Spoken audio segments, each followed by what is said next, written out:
Hello, everybody. Welcome into the NBA Front Office YouTube channel and happy 4th of July weekend. Today, we're going to talk about Ben Simmons and what is going on. Now, we're already hearing trade offers coming in and one that apparently the 76ers have rejected coming from the Indiana Pacers. Keith, let's break this thing down. Ben Simmons, it feels like he's just destined to be on the move, maybe getting a little bit too much criticism. I think people are downplaying his abilities on the floor a little bit too much based on what happened in the playoffs. But still, it does appear that trade rumors are flying around him and offers are starting to make their way towards the 76ers. Yeah, it's gone a Bridger 10 too far with Ben Simmons of this guy stinks. He's can't play. He's one of the worst contracts in the league. Let's to breathe for a minute. Like walk away from the keyboard, come back in a couple weeks, and let's be rational. It's he has a fatal flaw for a title contender as an on ball primary guy with it because he can't shoot. That's going to limit your offense. You're going to have trouble. But if you can get him in a position where he's not your primary on ball guy, you're pretty good. It seemingly be that's where maybe this trade rumor, trade discussion, whatever we want to term it, is coming out of. Maybe that's it. And one thing I always say is when you hear a trade rumor leaked that didn't get done, it becomes why? Well, who put that out there? Who benefits from that? In this case, the Pacers don't really benefit from this unless it's really hey, Malcolm Brogdon's on the block. I think we all kind of already knew that. You're certainly not going out there saying Brogdon in the 13th pick, I think it was, are not enough to go get a good player. The Pacers don't want that out there. So this to me says if it is real and the reports are to be believed, that the 76ers are the ones who put it out there because they want teams to know, hey, you want Simmons? You got to beat Brogdon in the 13th pick.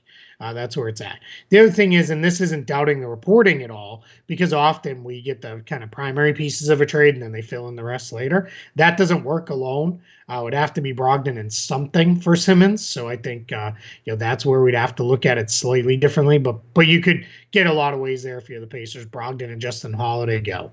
If I was the let's talk about it from the Sixers side first. Yeah. I would do it.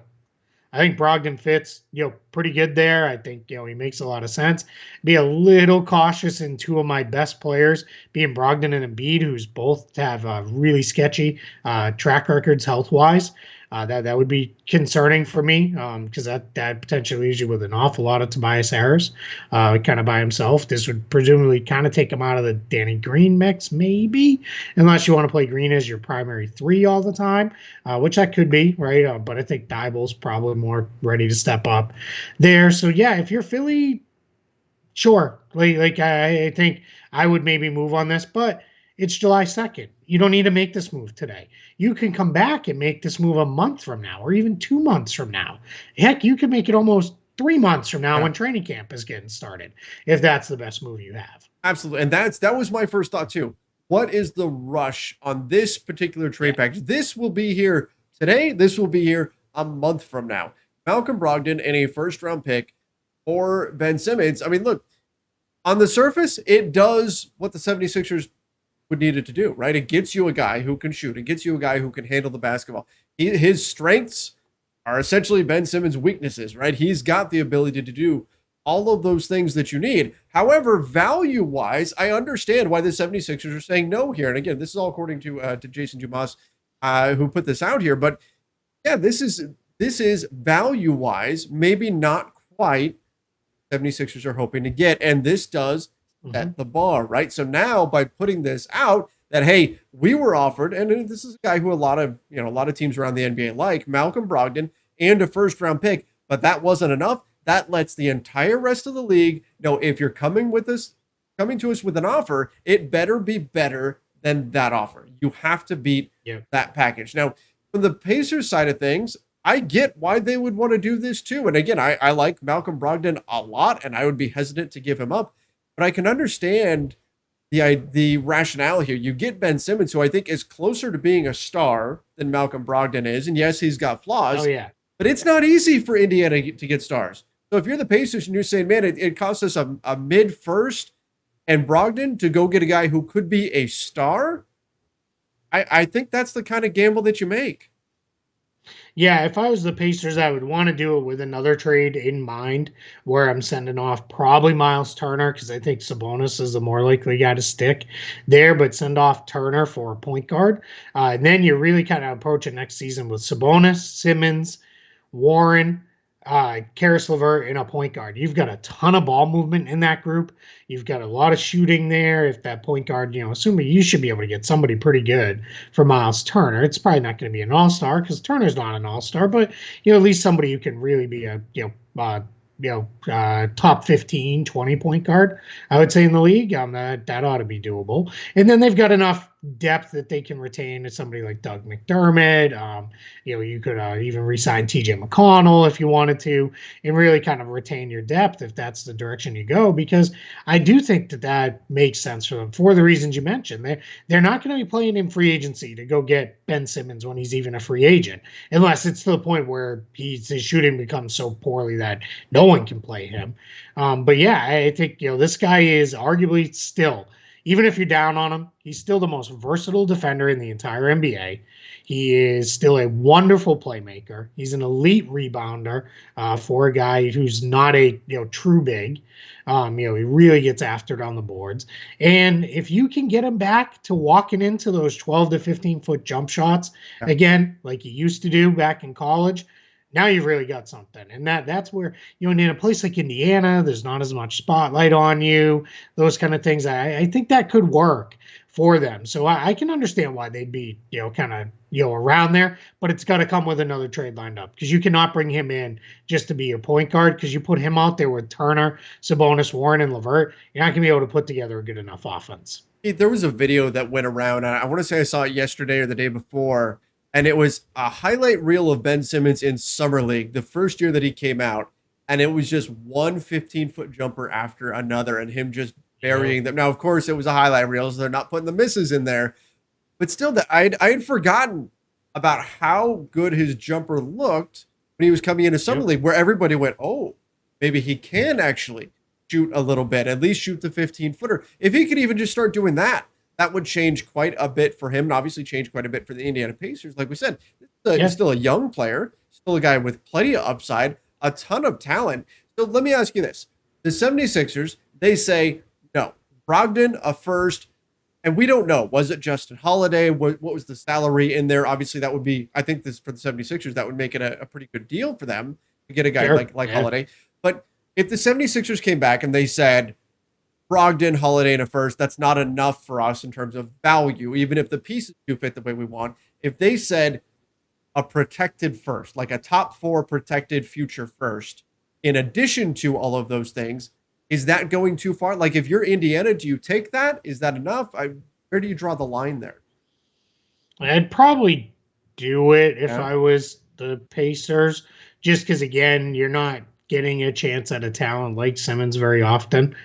So I would probably still do that, but I would make it, I'd try to really slide those protections. Can we do lottery protected and then do where it slides down, then it's top 10 and then top 8 or, something along those lines. And if it never conveys, it becomes a, 2 seconds or something like that. And if you're Philly, you're probably in the end, you're probably okay with doing something along those lines. But yeah, if I'm Philly, I'm just going to wait on this. It's, we're recording this on July 2nd.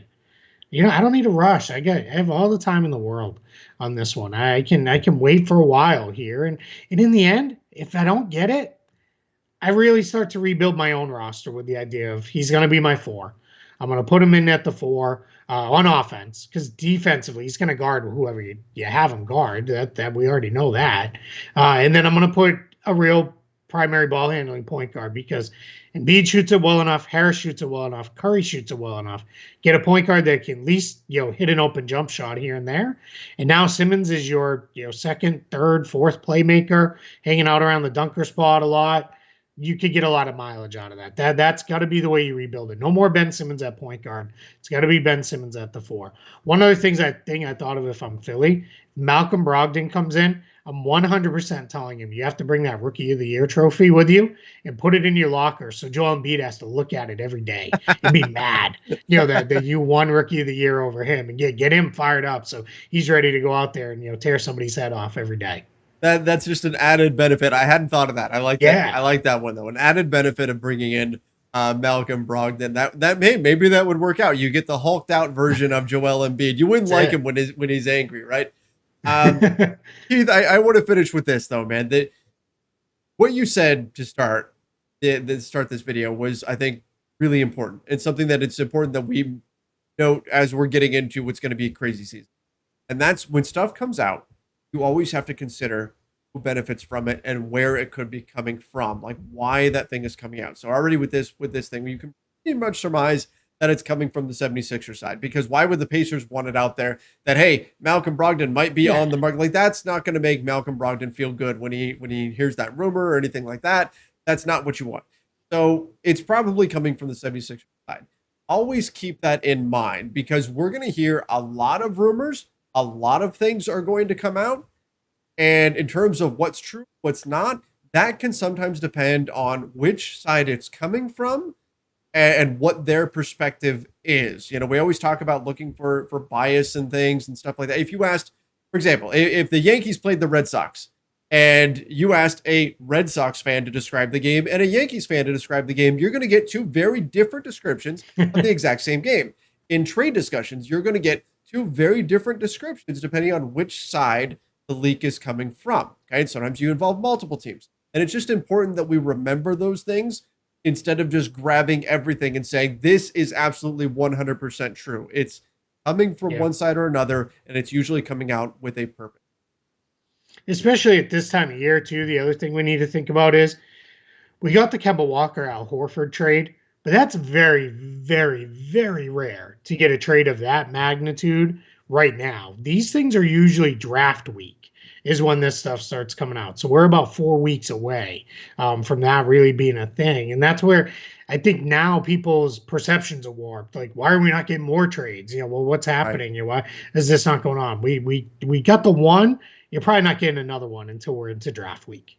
Yeah. And that doesn't mean talks aren't happening. Talks are definitely happening, Oh but yeah. Yep. it usually takes a deadline.